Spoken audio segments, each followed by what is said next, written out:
אני בא לספר על משהו שהוא עדיין בבנייה, ולא הוגשם, חלום. אני לא בא לספר על סיפור הצלחה, ועדיין לא מובטח שהוא יקרה. לפני 15 שנה הייתי סמנכ"ל בחברת הייטק, והבנתי שעד כמה שאני טוב בטכנולוגיה, אני ממש לא אוהב את איך שהיא נוכחת בחיים שלנו. שם נזרע סוג של זרע, חזון כזה, שהטכנולוגיה תקרב אותנו לעצמנו במקום להרחיק. ולפני שנה נתתי לו שם, טכנולוגיה מקרבת. ומאז אני מנסה לא לבנות עוד איזשהו כלי, אלא לבנות יחסים אחרים עם טכנולוגיה. מי אני בתוך זה? אני נוטה לשקוע בדברים טכניים, לפעמים יותר מדי, לא תמיד לצאת בזמן, לא תמיד להתעורר מספיק מהר. ככה אני, לכל אחד מאיתנו יש משהו אחר, אנחנו מכירים את ההתמכרות למסכים, ניסיון להיות מהירים כמו מחשב, לתקתק הכל כאילו אנחנו מכונה. עכשיו גם יש את התחרות הזאת עם הבינה, בלי גבולות, בלי צרכים, על היכולת המחשבה העצמאית שלנו והביטוי, זה שלי, זה לא שלי. הנטייה הזאת לשקוע ולא להתעורר מהר, לא לצאת מהדברים בזמן, פעם ראיתי בחולשה.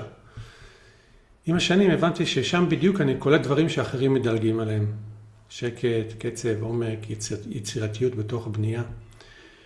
וכשהטכנולוגיה נכנסת לחיים שלנו בקצב הנוכחי, מהיר, אגרסיבי, דורש תגובה מיידית, הפער הזה ממש הופך לכאב, כי הכל צועק. מהר, עוד, עכשיו.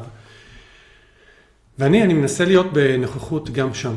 לדוגמה, אני יושב מול מחשב, אני מרגיש שהגזמתי, שהראש עייף, הגוף מבקש כבר לקום, אני אומר לעצמי, עוד רגע, אני רק מסיים את זה.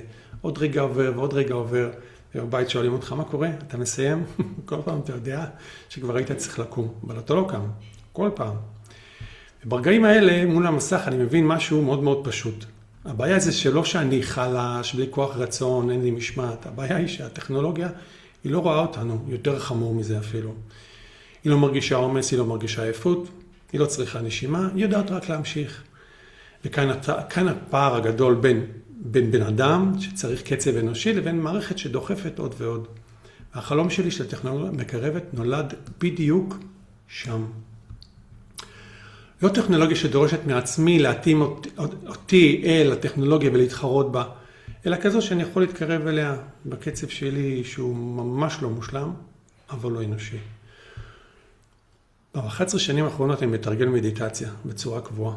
וב3 שנים האחרונות אני גם מנחה קבוצת תרגול. בהתחלה זו הייתה קבוצה שלי, היום אני חלק מקהילה שלמה שנקראת רגע הזה עם עוד 12 מנחים ומנחות מדהימים. קוראים לה הרגע הזה. זה קבוצה, קהילה, לא קורס, לא תוכנית. 12 מנחות ומנחים. שמה שהם עושים זה תרגולים קצרים בזום, לא למידה. כולנו לומדים המון דברים, אבל אין לנו מספיק מרחבי תרגול. בגלל הרגלים, בגלל שחיקה, סיבות אחרות. המטרה של הקבוצה הזאת היא לאפשר מרחב של תרגול, תרגולים מאוד מגוונים, מדיטציה, מיינדפולנס, נשימה, שקט, חוכמת צמחים. התרגולים נעשים בזום כל השבוע, כל יום, במשך 10 עד 20 דקות מקסימום. זה ללא עלות, אין התחייבות, רק להופיע ברגע ולתרגל. אז אני לא בא עם תשובות סגורות, רק עם שאלה אחת. איזה אדם נשאר כשנמשיך להשתמש בטכנולוגיה כמו שאנחנו משתמשים? תודה.